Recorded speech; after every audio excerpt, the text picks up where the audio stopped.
Chapter 4 एक नया रिश्ता। राज को नौकरी तो मिल गई थी और कुछ पैसे भी, लेकिन उसके पास अभी सर ढकने के लिए छत नहीं थी। उसे भूख लगी थी तो वह जुहू बीच पर पहुंच गया। वहां एक ठेले पर एक बूढ़ी औरत वड़ा पाव बेच रही थी। वहां उसने वड़ा पाव खाया, मगर उस बूढ़ी औरत ने वड़ा पाव की कीमत ज़्यादा बताई। राज ने कहा कि दादी, इस बोर्ड पर तो कम रुपए लिखे हैं, तो ये ज़्यादा कीमत क्यों? तो उस औरत ने बताया कि उसके पोते की तबीयत खराब है और घर में कमाने वाला कोई नहीं है उसके अलावा, इसलिए वह सबसे 10-10 रुपये ज़्यादा लेकर मदद ले रही थी। राज ने उसे आज वेटर का काम करके मिले हुए 4,000 रुपये दे दिए।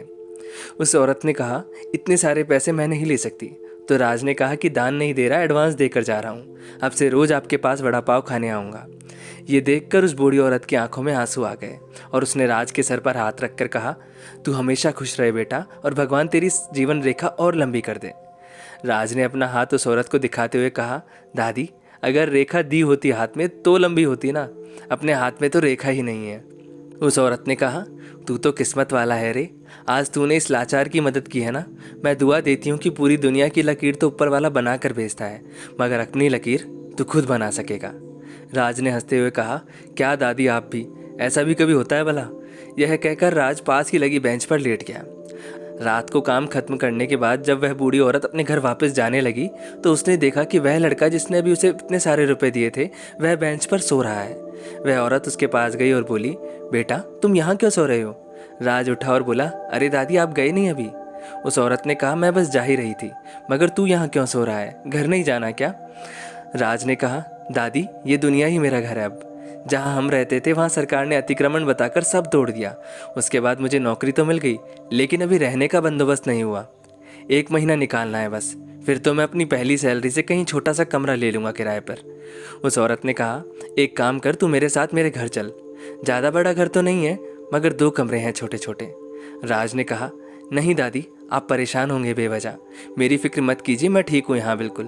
उस औरत ने कहा, बेटा, तूने मुझे आज दादी कहा, मुझे पैसे दिए और मेरी मदद की, तो आज अपनी इस दादी के कहने पर तू उसके साथ घर रहने भी नहीं चल सकता? उस औरत ने अपने पर्स से उसके दिए हुए पैसे निकाले और उसे वापस देकर बोली, बेटा, मेरी वजह से परेशान मत हो, ठीक हूँ मैं ऐसे ही। इतना कहकर वह वहाँ से जाने लगी। तभी राज ने आवाज़ लगाकर उन्हें रोका।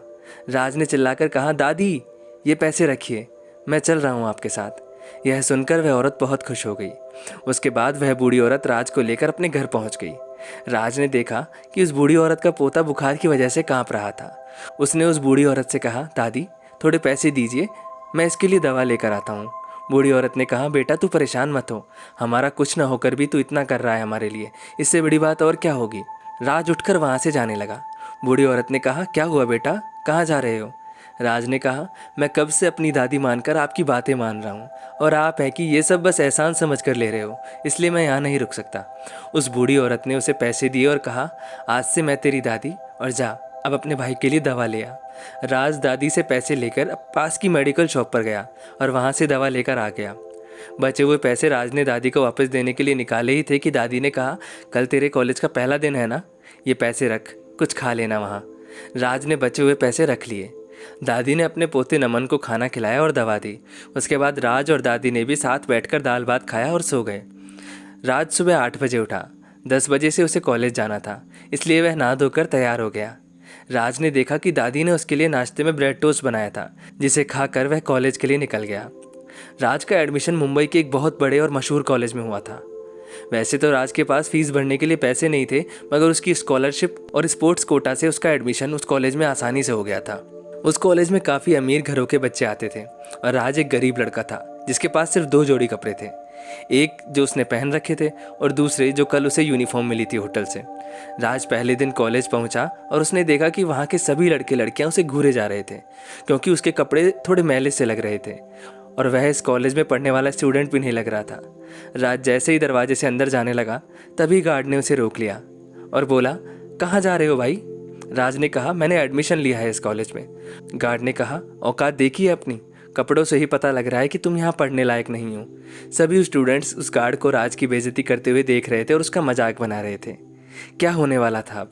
क्या राज पहले दिन हुई इस बेइज्जती के साथ इस कॉलेज में पढ़ने वाला था, या अपने कदमों को पीछे लेकर वापस जाने वाला था?